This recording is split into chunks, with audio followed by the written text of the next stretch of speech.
Well, hello everybody. Welcome back to Aquarius Rising Africa. Happy New Year. Happy 2026. I hope it's going to be a fantastic year for us all. I cannot believe we're sitting on the 3rd of January already. But hey, here we are. So, wonderful show tonight again. Our first show of the year, actually, with our lovely Dr. Jerry. And I look forward to having Dr. Jerry as well as Andy Porter, psychic surgeon. Very, very interesting. So look forward to having a chat with them. And I don't think I'm going to be doing any announcements tonight. We can leave that for next week on Monday. Yeah, cool. Welcome. Nice to see you all. And yeah, without any further ado, let's get on the stage. Dr. Jerry Marzinsky, well, Dr. Jerry, and Andy Porter, psychic surgeon. Opala. There we go. Welcome, gentlemen. Nice to have you both here. How are you? Jerry, how are you doing? And good to be back Andy. again. And I ran into Yeah. Andy via a referral because working with the Mace Energy Method, it's great for getting rid of trauma. I mean, it works better than anything else I've ever seen in my entire career. But it doesn't work so great with getting rid of psychotic voices. Right? Maybe a 25% cure rate with the voices, which is much better than psychiatry. So somebody wrote me and said, "Have you heard about Andy Porter?" And I said, "No." And they said, contact him. He's got a money back guarantee. If he can't get rid of the voices, he'll give the money back. And I said, well, what do they got to lose with that? So I started referring him some clients, and I'm getting positive feedback from a number of them. Some of them, the voices got worse, but it might be because he was mucking with them and they didn't like it. So Andy's in the UK, and he's been doing this for quite a while. He was working with another researcher for a good while who has recently passed away, and Andy's decided to kind of carry on the program.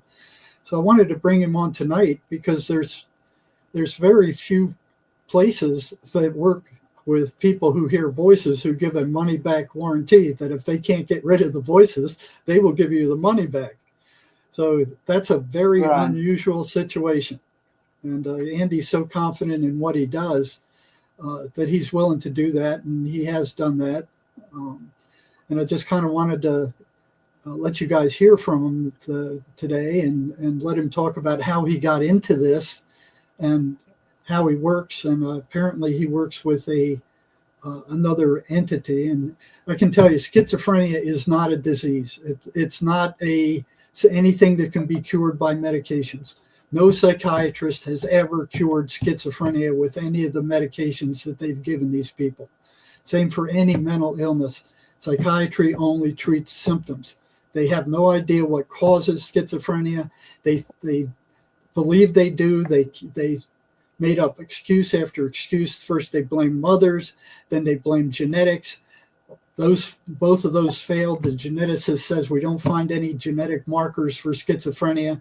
So then they switched to blaming chemical imbalance, and that was a lie put out by Eli Lilly when they came out with Prozac. They knew it was a lie at the time, but they put it out anyway. Then the universities started teaching it. Big Pharma loved it because it was something that they felt they could medicate. And what they were doing was they just turning people into zombies. So they didn't care about the voices as much. And, the medications did weaken the voices. They made them less strong, but they also turned the people into kind of hollowed out shells a lot of the time. And they do cause permanent neurological damage with long-term use. So psychiatry isn't curing anybody.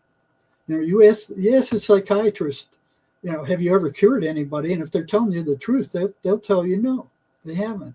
And, if you don't believe this, if you believe this chemical imbalance stuff, ask them what their baseline is. When a person goes to a psychiatrist, you'd think if it was a chemical imbalance, they'd have some kind of baseline. You know, what is the what chemicals are out of balance or by how much? It does not exist. It has never existed. They have no test to test for a chemical imbalance of the brain.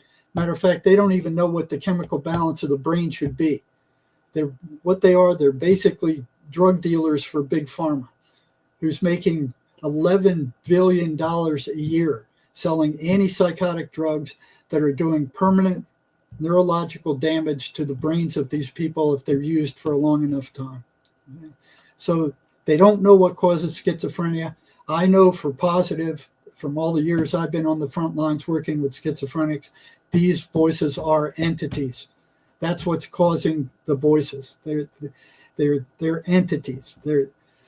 It's not a chemical brain imbalance. There's nothing physically wrong with the person. This is a spiritual battle. It's a spiritual condition. And, you know, psychiatry is not going to come to understand anything until they realize that. So Andy has realized that for a long time, and I'd like to turn this over to him and maybe question him on the way. So Andy, how did you get into this? And when did you realize that you were dealing with entities and not some kind of chemical imbalance or genetic abnormality? Yeah, it's a great question, Jerry. I think you framed the kind of start of this really well, actually. So just a bit of background on me, really. I started to do, obviously being spiritual for a while, had a spiritual awakening, that kind of thing. So I kind of wasn't particularly spiritual in my kind of normal life when I was 20 years ago, basically. Then I kind of moved into a new house in a new space in the UK. And that house, I started to experience entity problems, basically. So I started to see shadows around the rooms. I started to have things kind of go bang in the night, really, in the way that we kind of think about them. So I started to kind of live through a spiritual experience that was very negative. So lots of negative things happening, lots of things happening to me whilst I was asleep. So kind of that conversation, you know, was kind of framed along with things eventually kind of climbing into bed with me, bed sheets lifting. So it felt like I was kind of living in a horror film, really, for quite a long time. And I realized that it wasn't me. I was a normal guy. I was kind of an IT architect. So for me, everything was very black and white. I wasn't particularly spiritual at all, had no real understanding of entities and the spiritual arena. So when I started to go through this experience, it kind of drove me to distraction, really, to a certain degree. And I needed to learn and experience and understand what was happening. So I spent a lot of time then in Glastonbury in the UK, buying books on spiritual things, predominantly spiritual possession and that aspect of the spiritual arena, to find out what was going on. I started to see things, I started to hear voices. As I said, things would sort of climb into bed with me at night, the bed sheets would lift up, things would touch me, I'd get like a real kind of evil feel to the experience. And I started to look for help. I didn't really know where to go. I kind of figured church would have been a good place, but I wasn't religious particularly, so that was something I didn't do.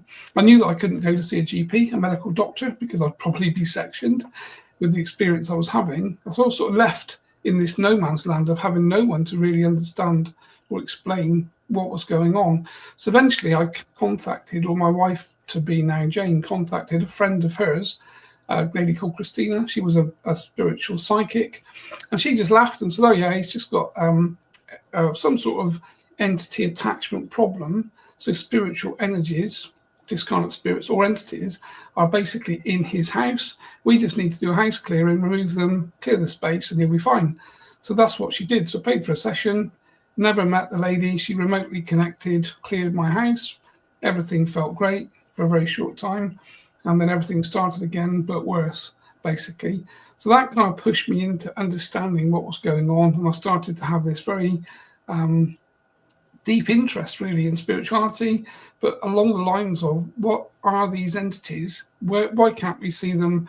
How do they exist? How can they touch us? How can they manipulate our senses and speak to us? Because I was hearing voices, telepathy, basically.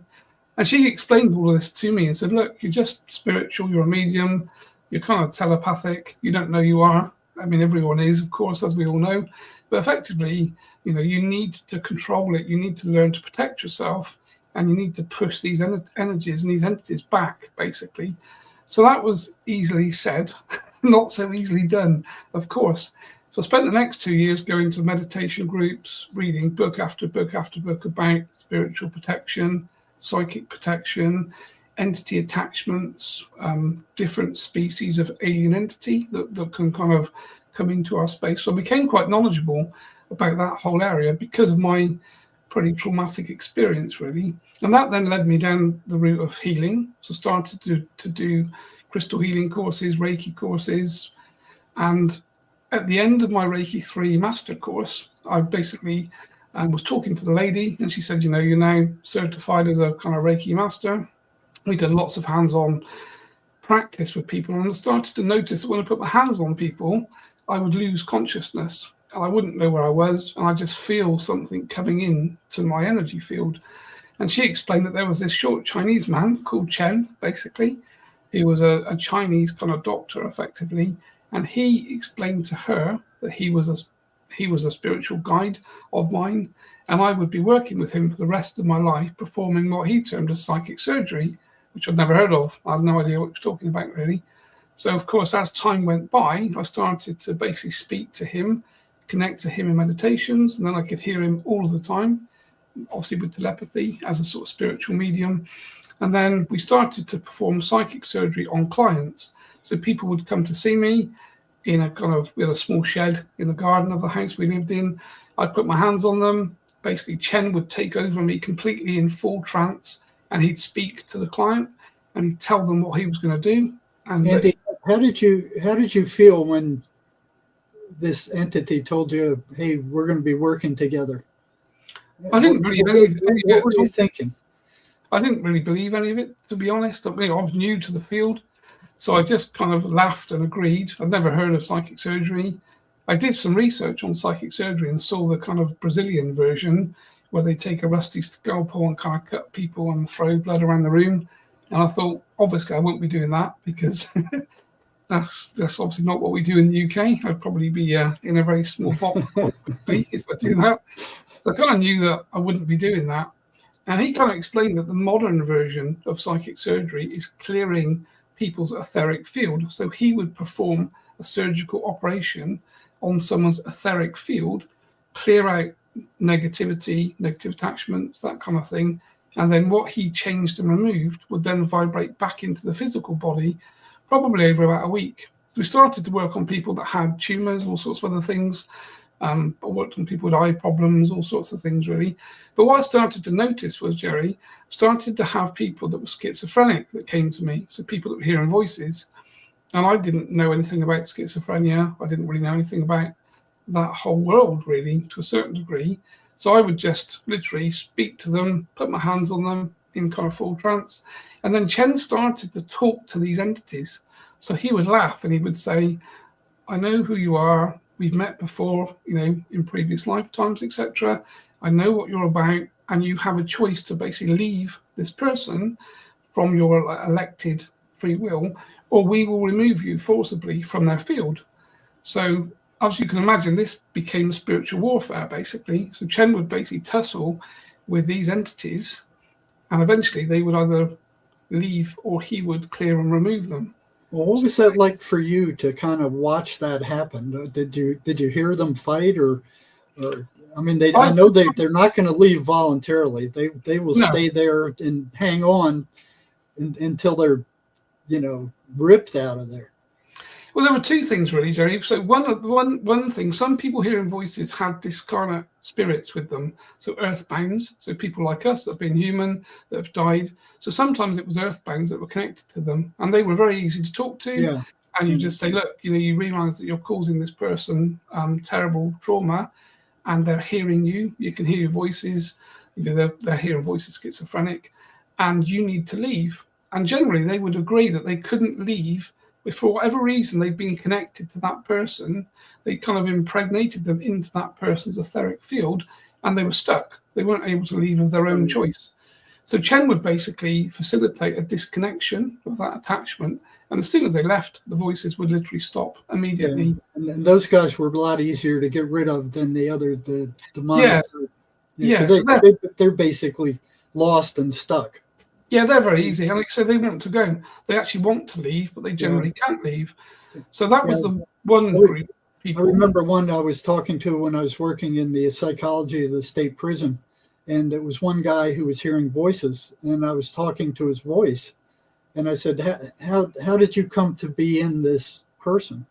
How did you get in? And he said, well, I was riding my motorcycle and I got in an accident and apparently was killed, and I didn't know where to go. And I saw this other fellow riding his motorcycle on the other side of the highway, and I jumped into him. And that was the guy I was talking to. Yeah. He wasn't an evil guy. He wasn't, kind of causing misery and stuff. He was just lost and didn't know where to go and was causing trouble because he was stuck there. But these demonic ones is a whole different story. Those guys look like they're assigned to destroy the person that they're in. Well, that was what I kind of noticed, Jerry, really, is that the discarnate spirits are very easy to clear and remove. And there's probably quite a lot of people that work in spirit release therapy that do that sort of thing. So SRT is quite well known. People have been doing it for a long time. And generally, they're working with discarnate spirit, and they're easy to clear and remove. But entities, as you just said, are a very different kettle of fish altogether, really. So they're very negative. They live in a very low vibration. And their end goal is for someone to commit suicide, in my opinion, basically. So they're connected to someone. They want to take them through a traumatic experience and make it more and more negative. And that normally drives to self-harm. But the end goal, in the way that I see things, is when someone commits suicide, they're in a state of absolute fear, anger, rage, all of the negative frequencies, but the most elevated negative frequencies that we as humans can create, really. And that's what they feed on. So they feed on that adrenaline, that fear, that vibration.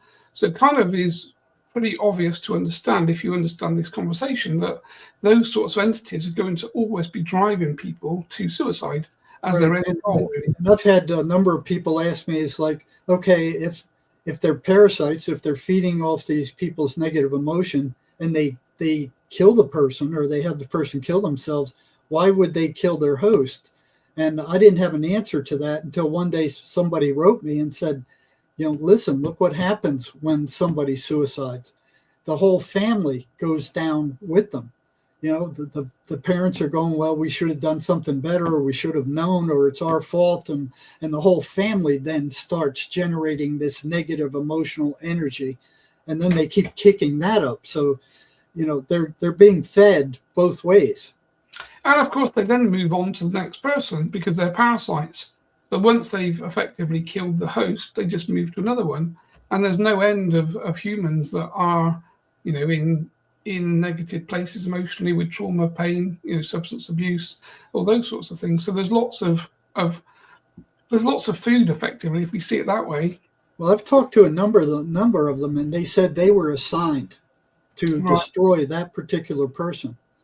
And they were told that they had no light in them, and that if they didn't do what they were told, they would cease to exist. That's what the entities above them were telling them. The last one I spoke to, I asked him if he ever had a life on this planet. If he was a dead person. He said, no, I've never been human. No. So it was some other kind of energy that was sucking this guy dry. Yeah, I think that's my experience, is that, again, I separate everything into discarnate spirits, so people that have been human like us, that have died, or entities. And the majority of the entities that we're connecting with and talking about have never been human, and they never will be human. They're a completely different species, basically. And are they all different kinds? Or is it? So basically, as part of my kind of journey, really, I started to specialize in schizophrenia, hearing voices, not by my choice, to be fair, because some of the clients are very difficult. And I had a couple of experiences. I was lying on the bed, or the clients in front of me lying on the bed, hearing voices, schizophrenic. The voices are telling the client to kill me, literally. And the next thing I know, one of these guys was a big strapping guy, and he literally leapt forward and put his hands around my throat and actually tried to suffocate me. And of course, I'm outside in the garden in a shed looking at the house, and I could see Jane making Sunday lunch, and she's pottering about. I thought, this is the last thing I'm going to see, because I couldn't breathe. And he was literally strangling me. And in the end, my thought went out to sort of Chen and the team to say, like help, because we hadn't even started the session, and he tried to strangle me before Chen came in. And the next thing that happened, his hands just basically flicked down by his sides, and Chen forced himself in and basically started to perform this kind of surgical removal of this entity, basically. But I had red marks around my throat for days after that, and kind of walked in, grabbed a brandy and said to Jane, "You never guess what's just happened to me." And she said, "Don't worry, let's just get Sunday lunch and you'll be fine." You know what? I was working at this big state hospital when I first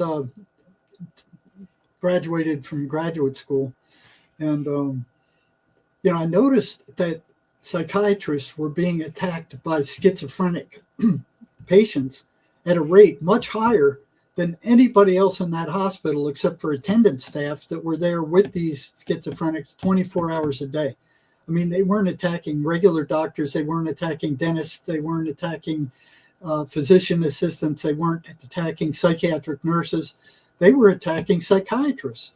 And it would be like every month, you'd hear of a psychiatrist that got beat up by a schizophrenic somewhere this was a massive psychiatric hospital. There were 10,000 patients there when I got there. Yeah, wow. And I had no idea why that was happening.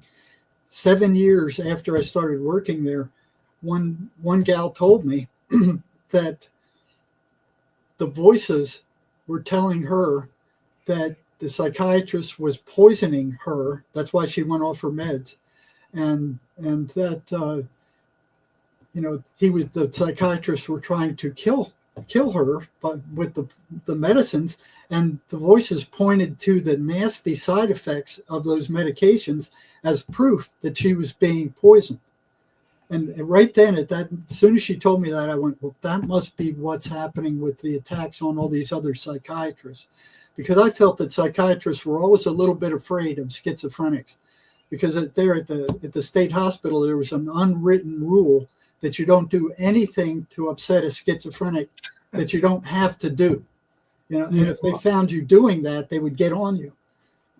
So when I went to the work at the state prison, that place was set up for violence. It was set up to deal with people that were out of control. So I was able to push these guys pretty far to find out what was going on in their heads and really not have to worry about the administration, because if a prisoner went to one of the wardens and said, "Hey, this psych guy is picking through my head and he's asking me about the voices, and I don't like it," they'd go, "Get out of here, go play in the traffic. I got more important things to do." But when they did that at the state hospital, when two of these patients went and told the psychiatrist that I was asking them questions about what the voices were and how they worked, I ended up in the psychiatrist's office the next morning being told, "You will not do that. These are hallucinations, and you're making the patient worse by insinuating that they're not, or they're real, that they're actual something going on, and that they're not hallucinations." So they didn't even want you asking about what these voices were or doing any kind of investigation into it. They would stop you cold. Yeah, I think that's the problem, Jerry, isn't it? I mean, that's why this field isn't moving forward very well or very quickly from medical. Exactly right. We're not looking at the actual problem. And from my perspective, we've got thousands of clients, and we work with hundreds and hundreds of schizophrenics and people hearing voices. And if we can actually get to, because of course, the reason it works from my perspective and the way that we work is I don't actually do anything effectively. So most of the work we do now is remote, really. So in that kind of story that I was talking about earlier, so there was an email out of the blue from Dr. Terence Palmer. So he was a PhD academic, wasn't spiritual, wasn't mediumship, wasn't telepathic, couldn't talk to spirits, but he firmly believed that spirit possession was a problem, and most of the mental health problems we see today, the epidemic really of mental health, has a spiritual source. I think you're right. He wanted to prove that spirit possession was still a thing. It's a huge, big problem, and we need to look at resolving that from a spiritual perspective rather than through other means. So him and I connected and kind of worked together for 10 years, basically, on lots of clients, well over 1,000 cases of schizophrenics and people hearing voices, to try to adapt our method and protocol to basically address how do we, one, find these entities, because they can hide in people's fields. So how can our spirit guides look at the field, find what's connected, and then clear and remove them? And of course, it turned out not to be just entities and discarnate spirits. People that had cursed energy also fell into that bracket.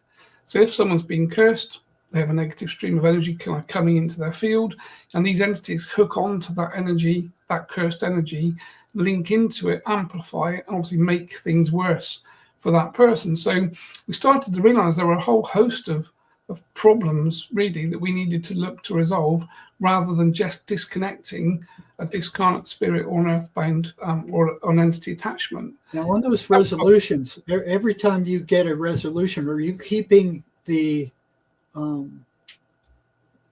what do you call it? The patient's remarks about what happened. So you can put all those in someplace on your website and say, okay, we got all these testimonials. Yeah, so what we did, so we do that. We've got like feedback forms that we send out to every client after their session. So normally about after a week, they get sent an email to say, if you wouldn't mind, we're doing some research, could you fill in our research forms? So we've got a catalogue that. And Terry basically documented 1,000 cases.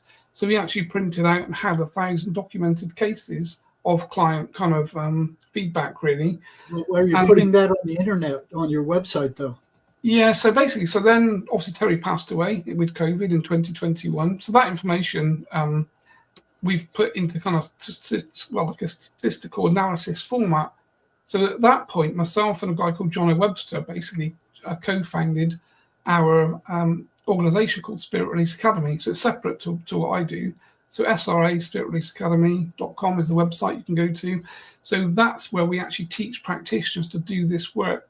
And that's where that documented research is. Well, I'd like to encourage you to actually put the patient's response somewhere, because the psychiatric mafia isn't going to look.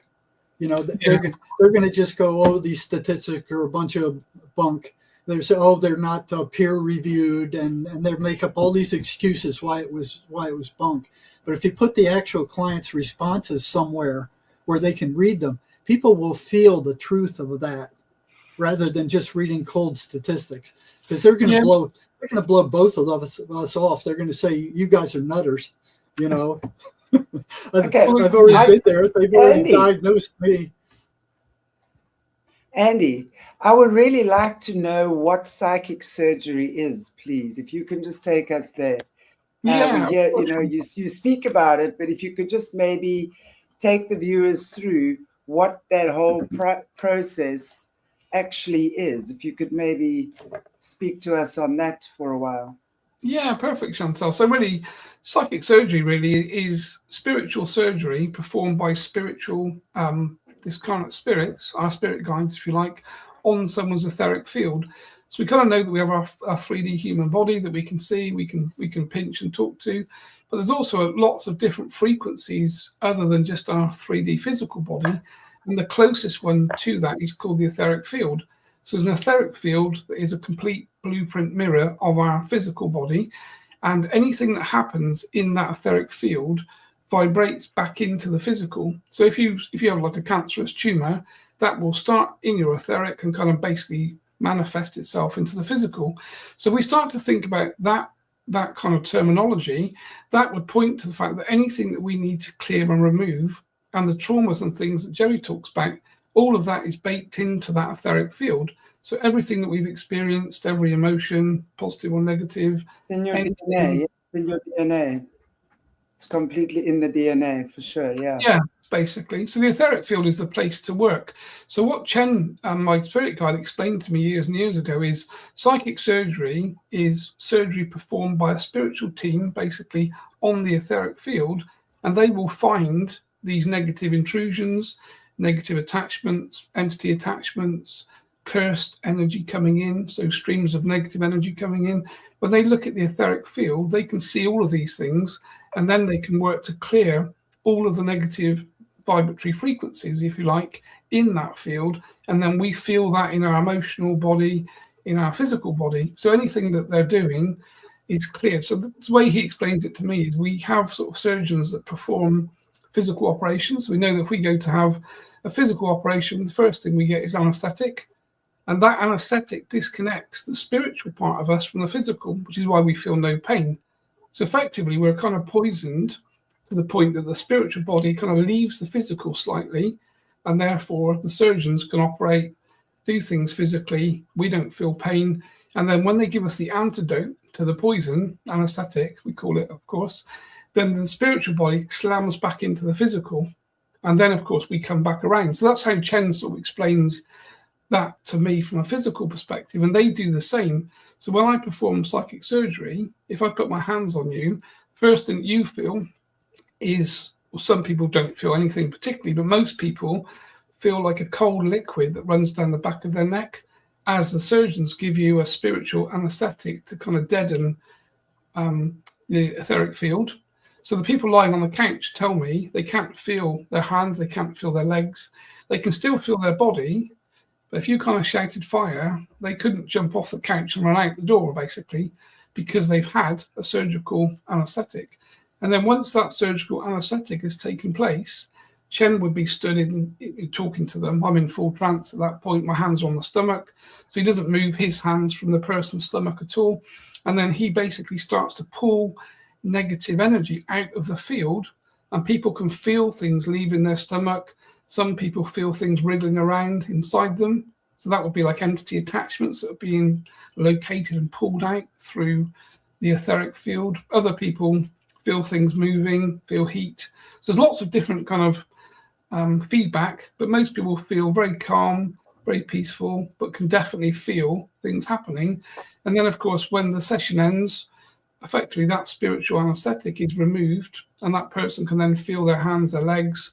They can obviously sit up off the couch, and basically we normally sit, have a chat for sort of 5-10 minutes, and then they disappear. So psychic surgery is surgery on that etheric field, basically, but with no scalpel, no knife, no kind of blood. It's the modern version. Chen calls it the modern version of psychic surgery, basically. So, Andy, how does it's obviously energetic. Jerry. How does Chen find your patient? I mean, because you're working with people all over the world, right? Yeah, so that's a really good question, Jerry. So the way that Chen explains that to me is everyone has their own unique frequency. So you have like a 16-digit number, that's your frequency, that's Jerry. Chantelle has a very different 16-digit number, that's her frequency. So the moment we connect, if you send me an email, basically your energy is connected to me effectively. So Chen can jump on that energetic strand and find you anywhere in the world from your frequency. So of course they're not bound by physicality and geographical location. They're looking for you on the astral plane, basically, because they're connecting to your field, not to you personally. So they don't need to know where you live. People used to send me their hair in the post. So Jane would open up these kind of, envelopes, and you'd have bits of people's body kind of in there, like nail clippings and hair and stuff. And Chen said, this is the old world. We don't need to do this. We just lock onto their frequency, and that's where we go to basically perform the psychic surgery. Well, no, I know you've gone with somebody will write you and ask you for help for somebody else who's somewhere else. I mean, so that wouldn't be a lock on to the person who contacted you. But how does Chen find the other person?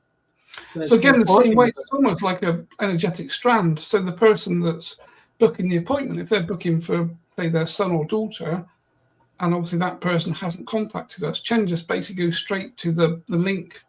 So the spirit guide team seem to know and be able to find the client, even though they may not be connecting to me or emailing us effectively. So it's kind of, it's obviously energy, but he talks about this frequency, this 16-digit number that everyone on the planet has, and everyone has their own unique frequency. So and that's what they look at. So when he performs psychic surgery on someone, his opinion on that is he's looking for your frequency. So anything that's in your field that isn't your own frequency is something negative, something that you've picked up, an attachment, could be a discarnate spirit, an entity, astral parasite, cursed energy. So any frequency that's in your field that's not yours is what they clear and remove to bring you back to spiritual sovereignty. Because spiritual sovereignty is just your own base frequency, effectively. And that's what we should all have. We should just be our own self, our own frequency. But most people have got other things connected to them.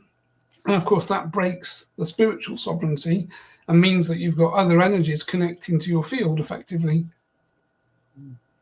So the objective here really, you know, when we deal with energy, because of course we know we're created from sound, frequency and vibration as human beings, everything really resonates.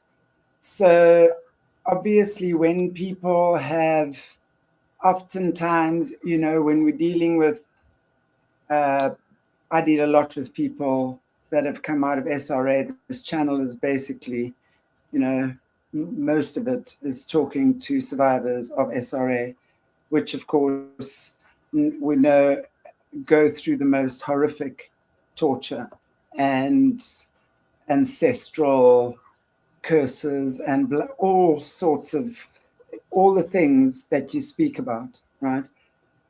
Sometimes people will do so more out of choice, too many drugs, too much alcohol, neglecting your health, your well-being, whatever, you know. So we open our chakras up and allow then these lower vibrating entities to enter our field, right? So that's how they would then take host of our body. So what you're saying to me, pretty much, because I believe in spiritual alchemy, I think that's the only way it is, you know, by the law, energy can never be created or destroyed, only ever transferred or transformed. So when we understand that there's a reason these base frequencies or these base entities have been able to attach themselves to us to begin with, right? So I think it's wonderful that they are, because as you're saying, Andy, you know, these frequencies are so intense, or these entities are so intense, they're so literally merged in to the person's field already on so many different dimensions. But then obviously it remains up to the person thereafter to maintain that frequency. It's like anything. If you're going to the hospital and having your heart operated on, you've got to take time. You've got to heal that heart. You've got to do all the right things. You've got to change your behavior. You've got to change your diet. You've got to change your exercise regime very often. You've got to change the way you do things. It's exactly the same thing here. And I think this is what a lot of people, I mean, I'm a healer myself. I've been one for many years. So I think this is what a lot of people miss, is that they think once that operation is done, then it must be, they must be fixed and healed, right? And then it's up to you, the individual, to maintain that frequency, to maintain that vibration of joy. Because when you're operating on the vibration of joy, these things can never, ever get to you again. It's a frequency war. You know, we talk about spiritual warfare. I talk about resonance and coherence, because we have to become resonant with our own unique vibration and alignment. Because when we do that, that's when these things will dissipate. And even if some of them are lucky enough not to have the psychic surgery, because what I use, and I know exactly, I use Tibetan singing bowls actually, that sound, vibration, frequency, oh boy, you got to see those entities cannot handle those low vibrations and those high frequencies. So that dissolves and we just send it back and we create light from that transformation, right, of energy. But it's up to the person all the time as well to be able to have to maintain that frequency. And I think that is such an important thing. I don't know, what is your take on that in your experience of doing this over the time that you have done it? Obviously, it's like the follow up and to make sure that these things do not enter your field again, because that's entirely up to you as the individual, really. That is entirely up to you as the individual.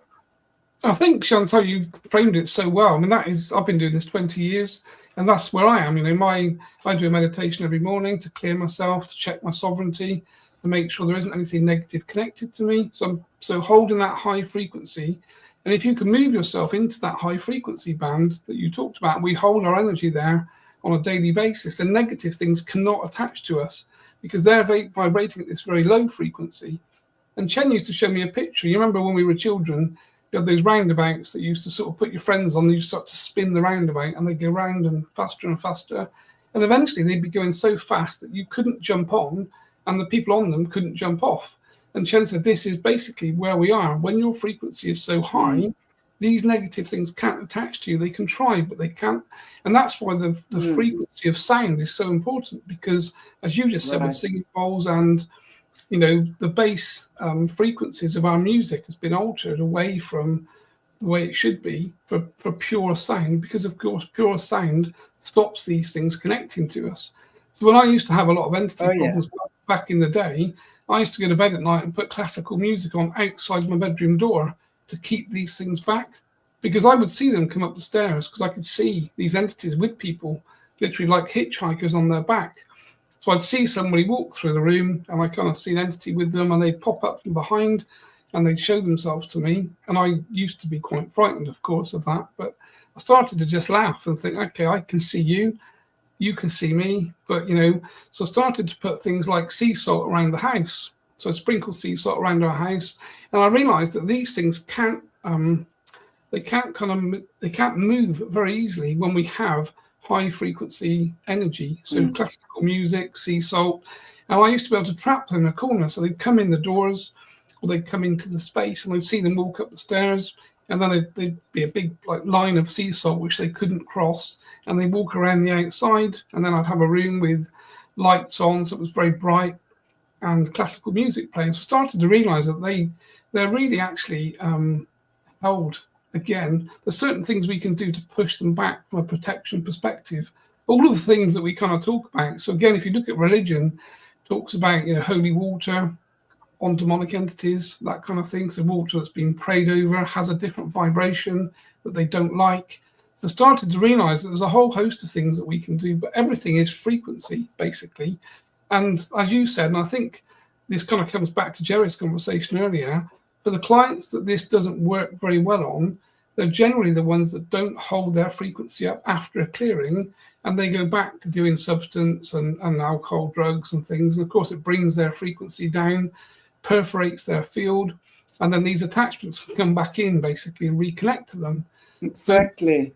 So the aftercare is the conversation, I guess, that we all need to have, because the aftercare is the bit that's missing. Exactly. You know, this is what I see as a healer all the time, you know, and especially what I've noticed, you know, when we on this platform dealing with a lot of deep trauma. But I also notice that a lot of people don't want to do the work themselves. They are waiting. They like others to do it for them. It's why so many people are addicted to medication. I will tell you, over the past 30 years as a healer, I have seen so many people become addicted to their healers as well, or their therapists. It's ridiculous. You know, that's why I have a policy. I'll only see you for a certain amount of time, then off you go. Sure, I'm going to be there. We can touch base here and there. But in that amount of time, I give you the tools. Now it's up to you to go and do it for yourself. That's what we have to do. Is we have to realize what in our shadow aspect is holding us back. What do we keep going back to that keeps us in that low vibration state? And I think that is where we take a responsibility and accountability for our own lives. So many people have been through atrocious things. You know, women have been beaten up, men as well. Men and women have equally been through horrific abuses. You know, we've learned how to put a mask on, and unfortunately that pain becomes wounds, septic wounds, that then play itself out in a very dysfunctional way in the world. And we all blame each other. It's one big sick virus, right? So at some point we have to look at the wound within and how we perpetuate and how we contribute to the wound, personally and in our community. And of course, that has the knock-on effect into our society. So I really think, for me, that's all there is. We have to be accountable spiritually, emotionally, mentally, and physically. And when we as humans can do that, we elevate, and that's how we win the war. We don't have to kill anything. We just elevate out of the matrix. It's like a transformation of consciousness. Kind of great way to explain it, Chantelle. I mean, Chen explains to me the reason that he's working with me and the team that we work with. So we have an organization, oddly called SRA, Spirit Release Academy, as opposed to satanic abuse, effectively. So SRA, Spirit Release Academy, that we set up, the idea is that we train practitioners to basically work with spirit guides to remove these entities and bring people back to sovereignty. And he explained that that's how we, as you just said, win this war. We don't need to go to war physically. We just change the vibration of the planet. So as people are cleared from this level of negativity, people's frequency comes up. And if we clear one person in a household, they'll basically help the other people in the household to bring their frequencies up. And then as the frequency starts to ascend, planetary-wise, these entities that are here can't stay in the space because their vibration is too low. And that is the game, really. It's more like us elevating is the way I, sorry, Jerry. It's more like us elevating is the way I see it. It's kind of like this is the lowest swamp. In the swamp, you're fighting. And then it's like the next thing you grow your proverbial wings and then you lift out of the swamp.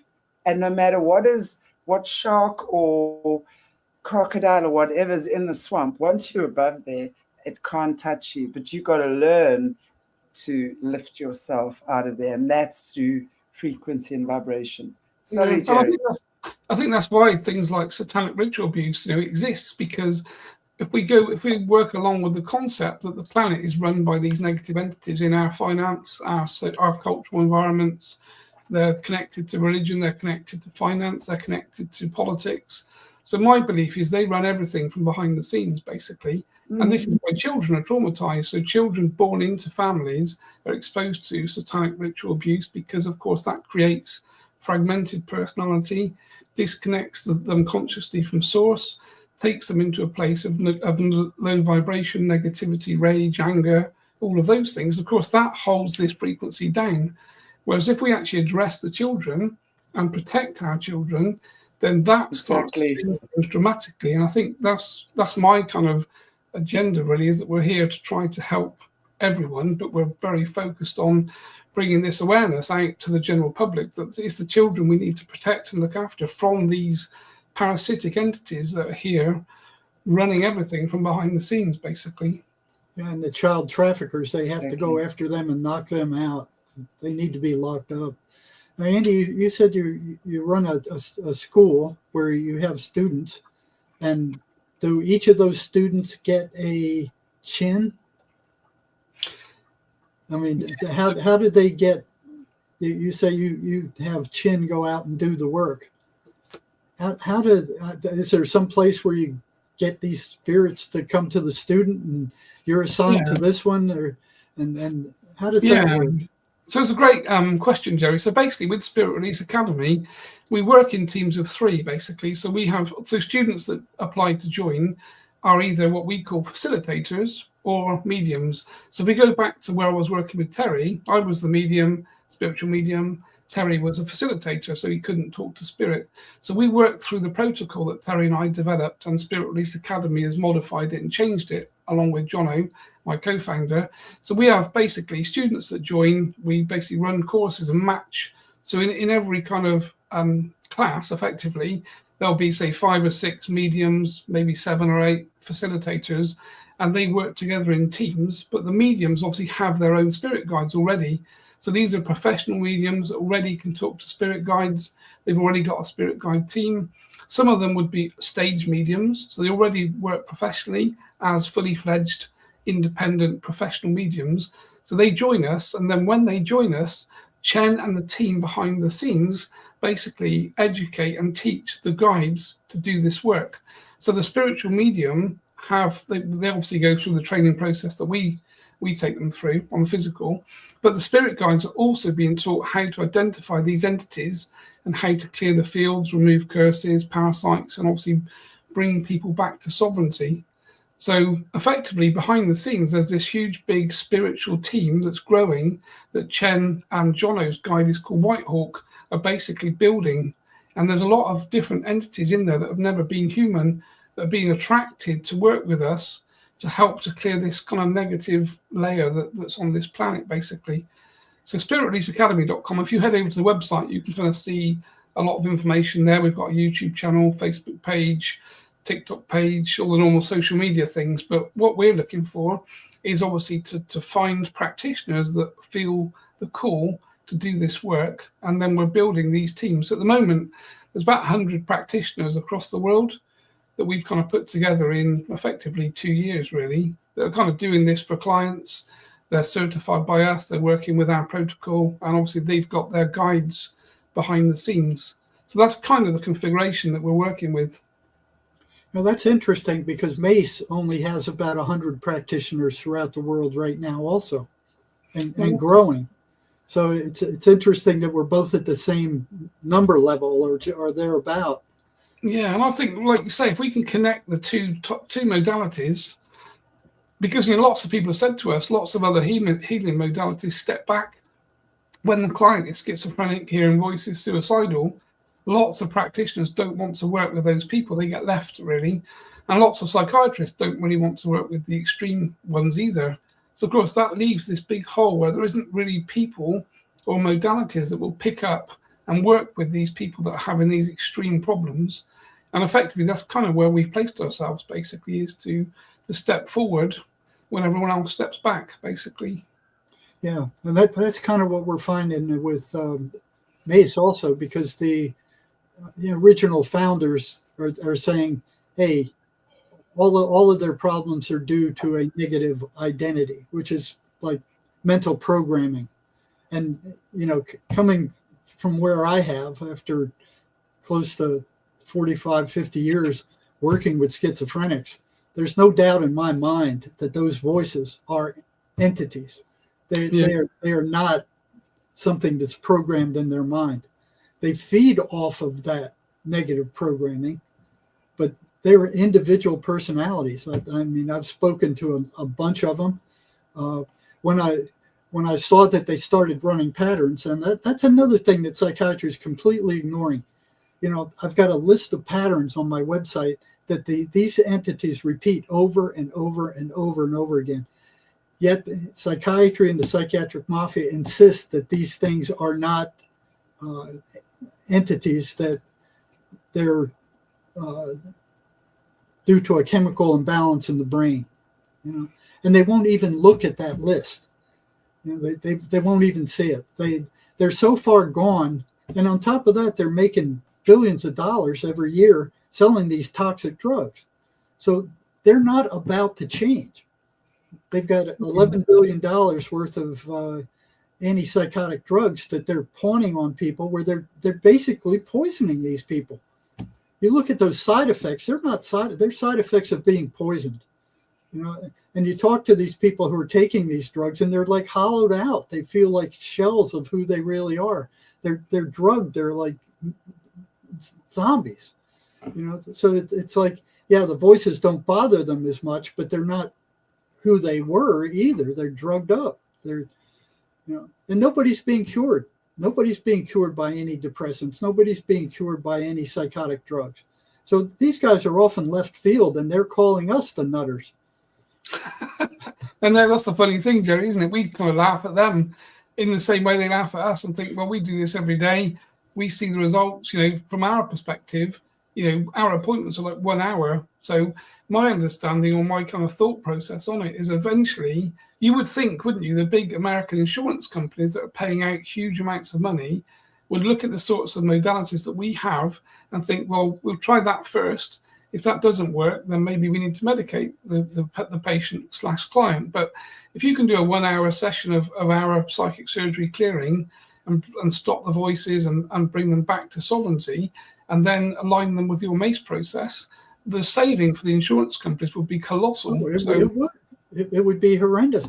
Now I tried that. I was working for a private psychiatric hospital at one point, and the patients that I was working with were feeling better, were getting better.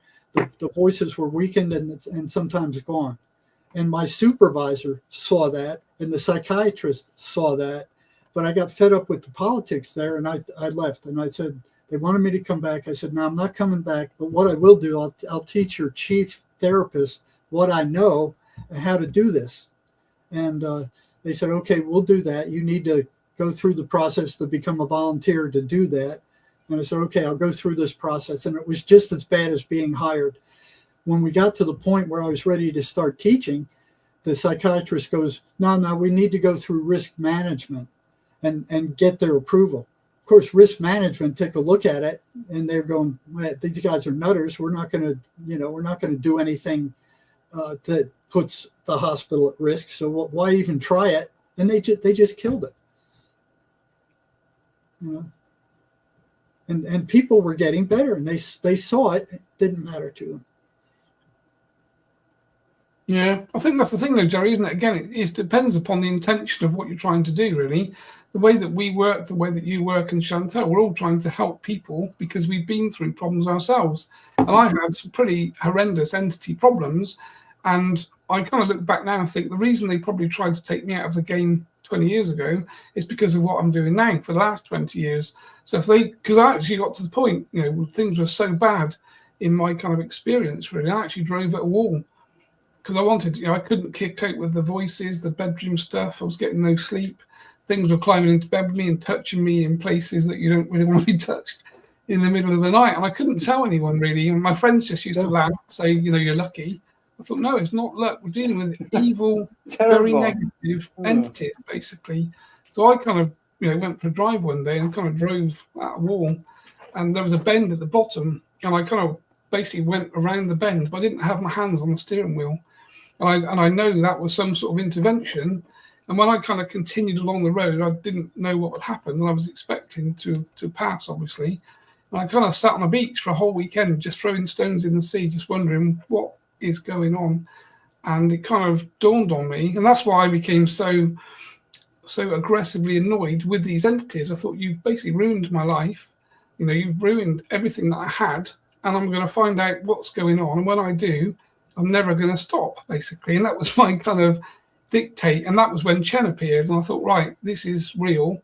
These entities are real. And I'm going to be working against them now for the rest of my living life, basically. I had several things like that happen to me also. I mean, completely miraculous where I survived and I shouldn't have. I mean, it didn't make any sense that I was still alive after some of those things happened. And then when I started working at the prison, where I could actually find these patterns and then try to disrupt them, some of these patients completely recovered. Okay, but every time one of them completely recovered and the voices were gone, at 3 o'clock in the morning, something would come into my bed and push me down into the bed, and I couldn't tell anybody about this. I mean, that happened every time one of them fully recovered and the voices were gone. It was like they knew where I lived. They showed up at 3 a.m. They started crushing me into the bed. They didn't like me. And there was. I remember one time I walked into, when I was working in the emergency rooms doing psych crisis, I walked into work one day and there was a gal laying in the psych annex. She saw me come in, and it turned out I was assigned to do her psychiatric evaluation. When she came into my office, we got to talking, and she said, as soon as she walked in, the voices said, stay away from him. He's dangerous. So it's like they knew me, and I'd never seen this girl before in my life, ever. But whatever it was in there knew about me. I thought that's probably why you're here, Jerry. I mean, I truly believe that's why we're all here doing this, really, because we are the opposition, effectively. There is, if you look back to the sort of pyramids, I started to kind of research the pyramids and depictions on the walls, and all of these, old ancient artifacts show these entities that are kind of bigger than humans with bird-like faces or some sort of hieroglyphics, and they're all pointing to the fact that there were ancient civilizations here that were not human in the past, and I think from my perspective they're still here. We just can't see them because our kind of visual viewpoint is so small. Anything outside of our frequency range we can't see. Yeah. But we can be stood right next to an entity and we can't see it, but we can feel them. If they come into our field, we can actually feel goosebumps, or we can feel their vibration and their energy. And some of these negative things that I've experienced doing my work, the kind of the vibration of evil is off the scale when they come into your space. Your heart's thudding at 160 beats a minute, sweating, perforating. It's just these things have such a low anger, negative vibration. They put us into immediate fear. I used to have the same as you, 3 a.m. Things used to come into the room, basically trying to, control my dream state in different ways, negatively, obviously. And, I've kind of experienced that. And every time you do that, even when I've been doing it for so long, when you stand next to something that's so negative, you immediately go into this fear reaction. And you have to kind of get control of your mental state and say, no. I used to visualize a tiny mouse and think, God, they'd be showing me some horrific picture to create fear. And I used to change the picture in my mind to be a mouse and say, no, you're a mouse. And they'd show me some evil entity. And I go, no, you're a mouse. And I'd change the picture. So I started to learn to take control of my emotional state. And then when you can do that, you can basically tell them to kind of vanish effectively. And that's when I would put a thought out to Chen and say, Chen, just remove this negative interference from the bedroom. And as soon as I would put the thought out, they'd be gone. And that kind of happened for years, really. So it is all about us learning how to deal with these entities, really. Absolutely. Yeah, Swedenborg said that every that's... negative thought you have doesn't belong to you. It's coming in from a lower vibration. And that you have to separate those thoughts from who you are. And that's basically with schizophrenics. They have to understand that those voices they're hearing, even though they sound like all the other thoughts that come through their head on a day, thousands of thoughts, they don't have the same intent and they don't have the same frequency. They're always negative. And those don't belong to you, but they sound just like the other thousands of thoughts you have during an average day. But they're telling you something very different. Yeah, and I think that's the clever thing, Jerry, isn't it? Because again, when we start to analyze our thoughts, I do the same. I don't ever have negative thoughts. And if I do, I know immediately they're not mine, and I go straight to the source of where they are, because I'm doing my protection every day, doing my meditation and clearing, and obviously I've been doing this for a long time. So as soon as I start to have a negative thought about somebody or something, I think, oh, that's not mine. That's going to be something outside of my field, because I know that I'm sovereign, because I've done my sovereignty check. I know that I'm fine. So I know that I'm picking up telepathic thoughts coming in from these entities, basically. And then I normally just, kind of thought to Chen, clear the interference, and then they're gone again. And I think everyone is, as you said, everyone is having these negative thoughts because these parasitic entities are around us all continually. And of course, they're causing, such trauma for people. And of course, they push the addictions. They encourage people to be addicted to things, and they're the thought in your mind to have another drink or to do drugs or substance or and of course that aligns with prisons, really. So you look at, Terry believed firmly that most people in prisons, and he actually interviewed quite a lot of people, lots of them would say to him, I've got no recollection of what I did. I might have killed somebody. I don't remember killing them. I don't think I did it. I can verify that. Yeah, they were possessed, basically. So another entity possesses them, carries out the criminal act, kills somebody or whatever, and then their spiritual energy comes back into the body. So they've got no conscious recollection of doing that at all. Yes. But of course, they're the ones that get found guilty and put into prison, but they didn't actually spiritually carry out. Their body may have carried out the event, but their conscious spiritual awareness didn't. You try to convince a judge of that. One of the things that's so tricky about these things is they sound just like all the other thousands of thoughts you have during the day, and we're all assume that every thought that we have coming into our head belongs to us. That's just the assumption. It isn't true. It's far from true. Yeah, well, I think that's the thing. I think when we understand that, we can start to, again, if we can start to educate people, train people, teach people how to get control of their energy, how to bring them back to spiritual sovereignty, how to control their field, that impacts their family, their friends, their work colleagues. If you're stood next to somebody with a very high vibration, they're going to bring your vibration up just by being stood there.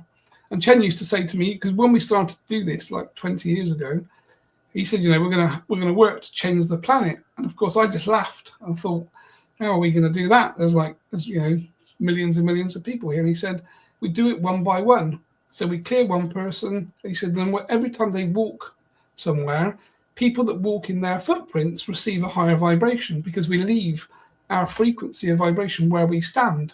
So everywhere you walk, if you've got a high frequency, people walk in your footsteps and it brings their frequency up a little bit. So as we kind of change one, it's almost like the starfish story of the guy on the beach that's throwing the starfish back, and there's millions of them. And someone says, what do you think you're doing? How can you help them all? And the guy goes, well, I can't help them all. And he throws another one back and says, but I helped that one. And I think that's kind of where we are, really, is that we need to have these conversations and get this awareness out to the general public, and certainly people that are going through severe traumas and things, because they are the ones being targeted by these negative entities effectively. And we can deal with them and we can clear them. Absolutely. I agree. Anything is healable and clearable and transformable. Wow. I've really enjoyed this conversation, gentlemen.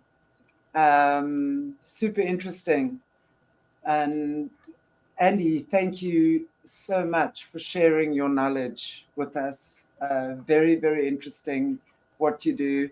And Jerry, as always, you as well, for bringing Andy onto the show this evening, or this morning, this afternoon, wherever you guys are. And it's really amazing to know that people are doing this sort of stuff. I work with energies. I live in my other, call it dimensions, most of the day. So for me, everything is created from energy. If your energy is in alignment and you're flowing and you are doing the stuff that you need to be doing systematically, but day by day, bite-sized chunks, being cool with yourself, not beating yourself up, being patient, being kind with yourself first and foremost. Then we move forward, and we move forward in unity. And so we do then flip flip the dark nest. Anyway, back into the honeycomb. Yay! Andy, is there anything you would like to maybe share? And I know we've put your links and everything in the description area, but is there anything you'd still like to share for us? And maybe just say something in closing. Yeah, well, first of all, thank you guys for having me on, really. I really appreciate the time. I know there's so many people out there talking about different things spiritually, and sometimes trying to get a window is quite difficult. So I'd like to thank you guys sort of from the bottom of my heart, really, and certainly Jerry for kind of opening the initial conversation, because again, the things that we're talking about are so extreme.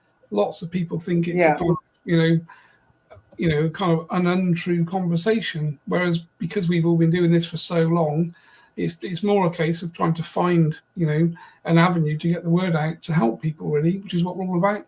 And I'm quite excited to kind of connect with Jerry. Obviously, we're starting to work together and share clients and look at the feedback and do some research. So for me, that's kind of a really positive way forward. Because I think one of the things from my perspective is we can perform psychic surgery on someone very quickly. But as you said, Chantelle and Jerry, it's the aftercare bit that's missing. It's hard to deal with these people because they don't do the right things generally. And then, of course, sometimes they don't get a particularly positive, or they may get like a slight intervention for a week or two, but then they go back to doing the things they were doing before. And of course, they go back to a low frequency and pick things up again. So I think the aftercare conversation is the bit that we need to find kind of resolution to. And I'm hoping that working with Jerry and the MACE method, that might be really good from our perspective, really. So just thanks to both of you. Thank you. Thank you, Andy. Jerry, anything in closing from you? Well, the only thing I can think of is, if you want to know how we came to the conclusion that these entities are real, is this book Sherry and I wrote. Now, Sherry heard these voices when she was young, and both of us got to talking one day, and we go, well, we need to let people know about what these things are and how we came to discover them. So we wrote this an amazing journey through the psychotic mind that talks about how we came to the conclusion that these things were entities, and how psychiatry is clueless about the real cause of schizophrenia. Absolutely.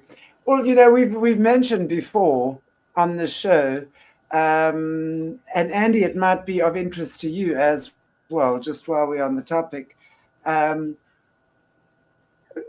lot of in the arcane, in the satanic world, they would generally target hospitals, prisons, and psych wards. And they literally would, using crystals mainly as a soul gem, when these people are so traumatized and chakras wide open, they literally harness that person's soul. They capture it in a crystal. And what happens then is that then keeps that body wide open for all these other entities to use it as a host body. So that's a lot of how the satanic world does what they do. And that's why it's so difficult for a lot of these guys, especially these hardened criminals who've become serial killers or whatever it is. It's very hard for them to turn back because they have no idea who they actually are from the beginning. Usually the trauma there has begun almost as an infant or even in the womb a lot of the time. So there is nothing that they know about who they are. There's like however many entities that are hosting there, but their own soul. But they've got to keep the guys alive, because that's how they keep using. They have to be alive to keep charging the magic, and they use that. The mages in the system use that to power their own magic. It's crazy. It's one big parasitic, vampire-ish world we're living in right now. But it kind of reminds me of The Matrix. Obviously, when we watch The Matrix, I see The Matrix as a documentary now, really, as opposed to a film, because that's my view of what's going on here, really. Yeah. Absolutely. Absolutely. In fact, Tom Althouse was a guest on this channel for many, many years. He's actually the original and the true scriptwriter of The Matrix. But of course, it was always by the system taken over by the system and passed off as their own. And, a lot of their work has been stolen from them. A lot of the artists, their work and the creators, these guys have stolen their work from them. Matrix, Tom Althouse is one of them. So, yay. Thank you, gentlemen. Always good to be talking, having these amazing conversations. And thank you to everybody in the chat for joining us. I really appreciate you guys. Happy Saturday. Happy 2026. May goodness be with all of us this year. Take it by the horns and let's go. Thank you, everybody. Take good care, and I shall see you tomorrow. We got tomorrow book club for Patreons and members with Jesse. So anyone still want to join the Patreon, send us a book club. You're welcome to send us an email if you're a member or a Patreon, so that we can send you the link. Take good care. God bless you all. And we'll see you very, very soon.